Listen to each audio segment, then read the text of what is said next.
किसी ने बड़ी कमाल की बात लिखी है कि जो जाहिर हो जाए तो फिर वो दर्द कैसा, और खामोशी न समझ पाए तो फिर वो हमदर्द कैसा। नमस्कार, जय हिंद। मैं हूँ आपका दोस्त कवि आदि गणेश।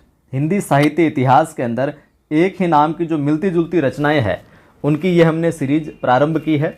ये नया सेगमेंट शुरू किया है जहाँ से आपका सवाल गलत नहीं हो। देखिए साथियों, यूँ तो हिंदी साहित्य इतिहास के अंदर कई सारे तो रचनाकार हैं, कई सारी उनकी रचनाएं जो मिलती जुलती है, लेकिन मैं उन्हीं रचनाओं को करवाऊंगा जो कि क्या है, महत्वपूर्ण है, जो अक्सर बार बार परीक्षाओं में क्या पूछी जाती रही है। उन्हीं रचना और रचनाकारों को मैं करवाऊंगा जो मिलती जुलती और बार बार पूछी जाती रही है। तो आपसे अनुरोध है, चैनल से आप जुड़े रहें, लाइक किया करें वीडियो को, शेयर किया करें दोस्तों के साथ, और पहली बार देख रहे हैं सब्सक्राइब कर लें, घंटी वाले निशान पर क्लिक कर लें, ऑल नोटिफिकेशन जो लिखा हुआ है उस पर क्लिक करें ताकि हर वीडियो की सूचना मिलती रहे। टेलीग्राम चैनल का जो लिंक है डिस्क्रिप्शन में मिल जाएगा, कवि आदि गणेश हिंदी नाम से है, जिस पर 2300 से ज़्यादा लोग जो जुड़े हुए हैं। उसी चैनल को आपको क्या करना है, ज्वाइन करना है। ठीक है, अब हम बात करते हैं अंधेरे शब्द से संबंधित कुछ रचनाएं जो है। ये आज इसका दूसरा वीडियो है, पहला वीडियो नहीं देखा तो देख लीजिएगा आप। अंधेरे का दीपक कविता है, तो कौन जलाते हैं अंधेरे के अंदर दीपक? हरिवंश राय बच्चन। अंधेरे के अंदर दीपक कौन जलाते हैं? हरिवंश राय बच्चन जलाते हैं। कविता। अंधेरे बंद कमरे उपन्यास किसका? मोहन राकेश का। अंधेरे में बंद कमरे में कौन रहता है? मोहन राकेश। अंधेरे में बंद कमरे में कौन रहता है?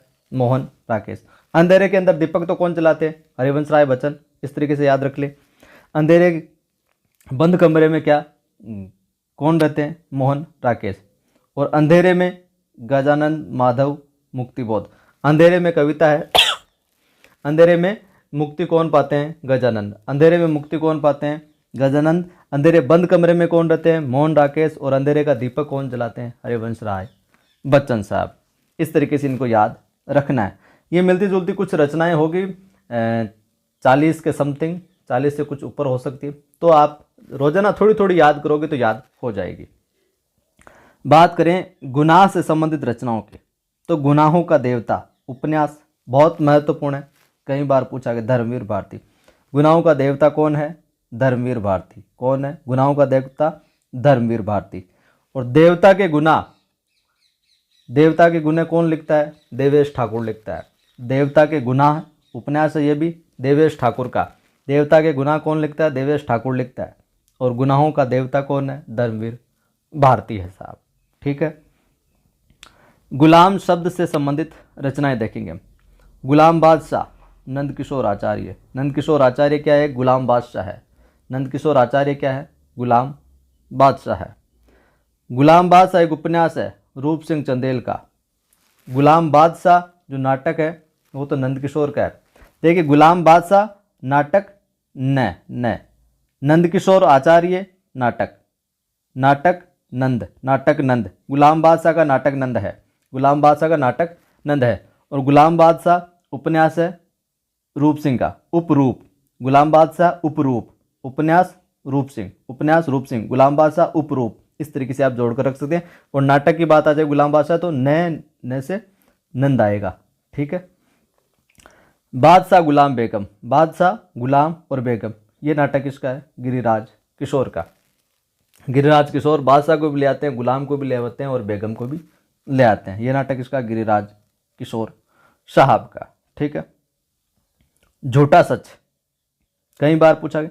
झूठा सच उपन्यास किसका? यशपाल का। ये तो याद हो ही गया होगा, इतनी बार पूछा गया है।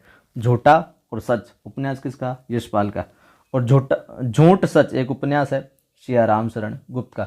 झूठा सच तो आ ही जाएगा, यशपाल साहब का उपन्यास। और झूठ सच ये निबंध है एक। झूठ सच निबंध किसका है? सियाराम शरण गुप्त साहब का। तो फिर से देख लेते हैं। अंधेरे का दीपक कौन जलाता है? हरिवंश राय बच्चन। अंधेरे बंद कमरे में कौन रहता है? मोहन राकेश। अंधेरे में मुक्ति कौन पाता है? गजानंद। गुनाहों का देवता धर्मवीर भारती। गुनाहों का देवता कौन? धर्मवीर भारती। देवता के गुनाह कौन लिखता है? देवेश ठाकुर। गुलाम बादशाह नाटक नंद। गुलाम बादशाह नाटक नंद। गुलाम बादशाह उपरूप उपन्यास रूप सिंह। गुलाम बादशाह रूप सिंह चंदेल। बादशाह गुलाम बेगम गिरिराज किशोर। झूठा सच यशपाल। और झूठ सच सियाराम झूठ सच, सियाराम। ये थी आज की अपनी मिलती जुलती रचनाएं। दूसरा वीडियो कैसा लगा कमेंट करके बताना। अभी तक लाइक नहीं किया तो लाइक कीजिए, शेयर भी कीजिए आप, और इम्पोर्टेंट न्यूज़ भी दूंगा, आप जुड़े रहिए। पहली बार देख रहे हैं सब्सक्राइब कर, बेल आइकन क्लिक कर, ऑल नोटिफिकेशन पर क्लिक कर लेना। देखिए साथियों, जिन साथियों को नहीं पता उनको मैं बता दूं, अपने 3 PM पर तो चलती है पाठों वाली क्लास, जिसमें 9 से 12 के जितने भी पाठ हैं वर्तमान में जो लागू है। 9th की दोनों किताबें कंप्लीट हो गई, 10th की अपनी क्षितिज चल रही है, 10 पाठ हो गए। उसके बाद में 11वीं 12वीं करवा दूंगा। और शाम को 8 बजे अभी तक चल रही थी अपनी हिंदी साहित्य का संक्षिप्त इतिहास, जो कि कक्षा 11-12 के अंदर कॉमन रूप से चलती आ रही पुस्तक बोर्ड में, जहाँ से सीधे सीधे सवाल पूछे जाते रहे, वो हमने कल कंप्लीट कर ली। कल क्या कर ली? पूर्ण कर ली। अब आज शाम को हम देखते हैं, आप लोगों के कमेंट भी आए और मैं विचार करता हूं कि काव्य शास्त्र प्रारंभ करवाऊं या कुछ और प्रारंभ करवाऊं, वो हम शाम को देखेंगे। तो 3 बजे पाठ वाली, 8 बजे ये चलती है, और सुबह हमने ये एक नया सेगमेंट प्रारंभ किया है जिसके अंदर मिलती जुलती रचनाएं देखेंगे, कुछ विशेष। जय हिंद, फिर मिलता हूँ।